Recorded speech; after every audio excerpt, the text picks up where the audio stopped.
You are welcome to yet another episode of HN What's Your Say? The #1 listening show, where we discuss real issues with real people like you. We are still featuring R. Kelly. Real name Robert Sylvester Kelly. Also known as the R&B King. Today, we'll discuss why the courts in the Eastern District of New York and the Northern District of Illinois lack the authority to prosecute key aspects of R. Kelly's case, and why this demands the dismissal of his convictions. This isn't about guilt or innocence. It's about whether the courts had the legal right to judge him at all. Let's unpack the law and the facts in this regard. To understand why R. Kelly's case should be dismissed, we need to grasp what jurisdiction means in the federal system. Federal courts don't have a blank check to prosecute any crime nationwide. Their authority is limited by the U.S. Constitution and federal statutes.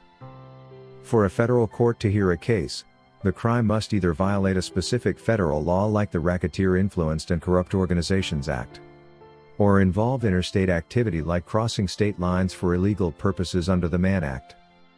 Additionally, venue rules under Article 3 Section 2 of the Constitution require that a crime be prosecuted in the district where it occurred.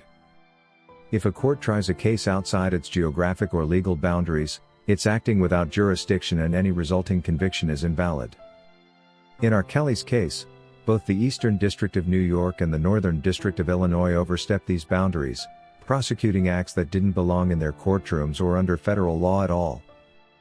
Let's break it down.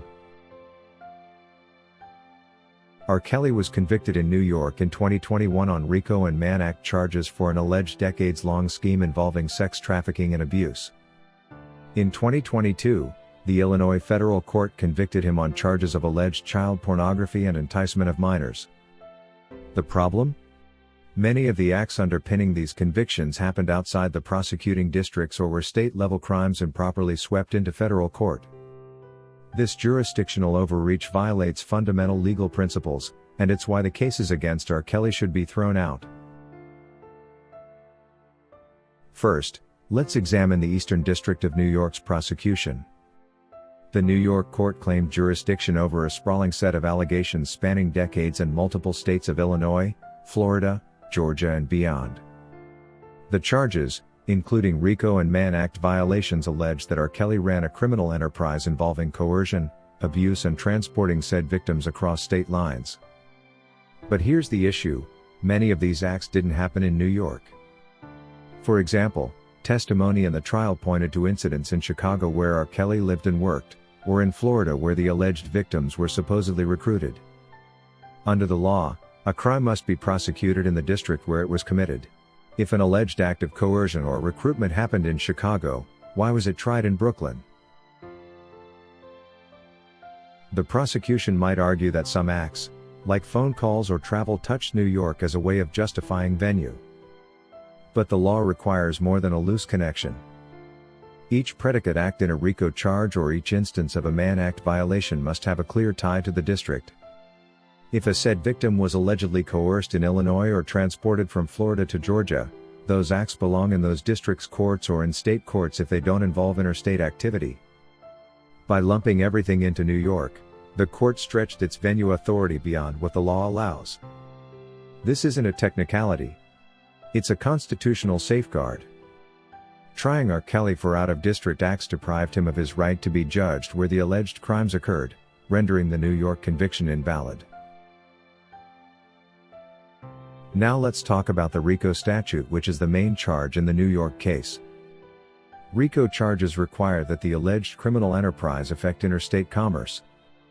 The prosecution painted R. Kelly's music career and personal conduct as a coordinated enterprise involving interstate activities like touring or communicating across state lines. But here's where the jurisdictional flaw lies: not every act tied to R. Kelly meets this threshold. For instance, allegations of local recruitment or coercion in Chicago, say meeting someone at a local venue, don't inherently involve interstate commerce. These are isolated acts, often personal in nature, that don't rise to the level of a federal case. The Supreme Court has been clear before. For a federal RICO charge to apply, the enterprise's activities must have a substantial effect on interstate commerce. Not just incidental connections like using a phone or traveling for a concert. In R. Kelly's case, the prosecution bundled local acts into a federal narrative without proving that each predicate act like an alleged instance of abuse crossed state lines or impacted interstate commerce. By doing so, the New York court overreached, claiming jurisdiction over conduct that belonged in state courts or other federal districts. This overbroad application of RICO inflates federal authority and undermines the law's intent, warranting dismissal of the RICO counts. Now, let's turn to the issue of federalizing state crimes. Both the New York and Illinois federal courts prosecuted acts that on their face fall under state jurisdiction. Take the allegations of sexual misconduct with minors, central to the Illinois conviction for child pornography and enticement. In many instances, these acts occurred within a single state like Illinois, where R. Kelly resided. Illinois has robust state laws against statutory rape and related offenses. Why then were these prosecuted in federal court? The answer lies in the prosecution's use of broad federal statutes to sweep in conduct that didn't meet federal jurisdictional requirements. For example, the enticement charges under the law require proof of interstate activity to turn federal, for example using communication tools to entice a minor across state lines.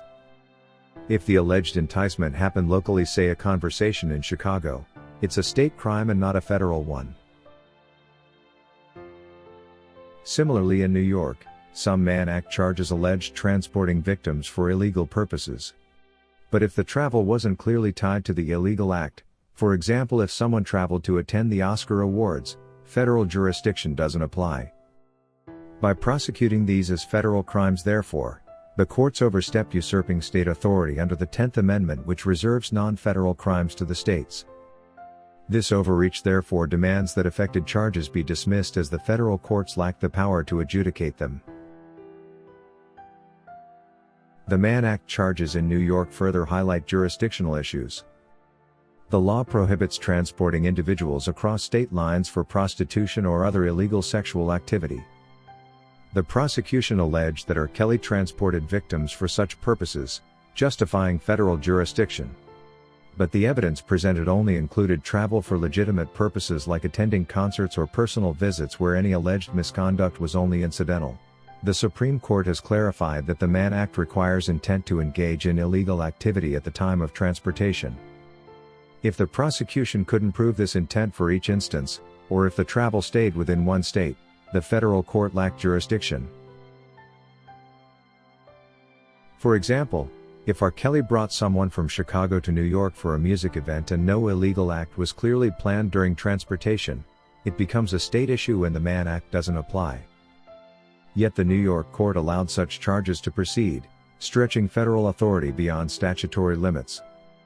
This misapplication of the Mann Act improperly expanded the court's jurisdiction, and those charges should be dismissed for failing to meet the law's strict requirements. Another jurisdictional flaw arises from the overlap between the New York and Illinois cases. Both federal courts prosecuted similar conduct like alleged abuse or coercion of overlapping victims without clearly delineating their authority.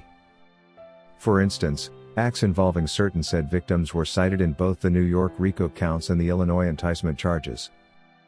This raises concerns about improper venue and potential double jeopardy, where a defendant is punished twice for the same conduct. The Fifth Amendment prohibits this, and federal courts must ensure that charges in one district don't duplicate those in another.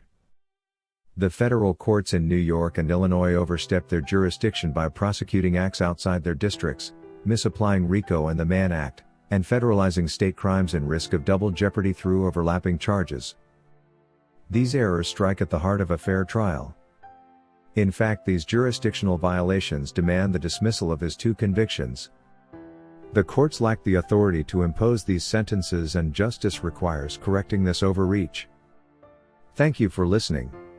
Please share this video to spread awareness of this critical issue, and let's demand accountability in our legal system. That is all we had for you today on HN What's Your Say.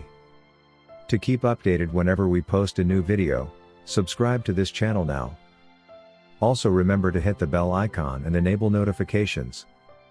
And feel free to share your opinions with us in the comment section below, and let us know if you would like us to publish your views in our next release. We value all our subscribers' opinions.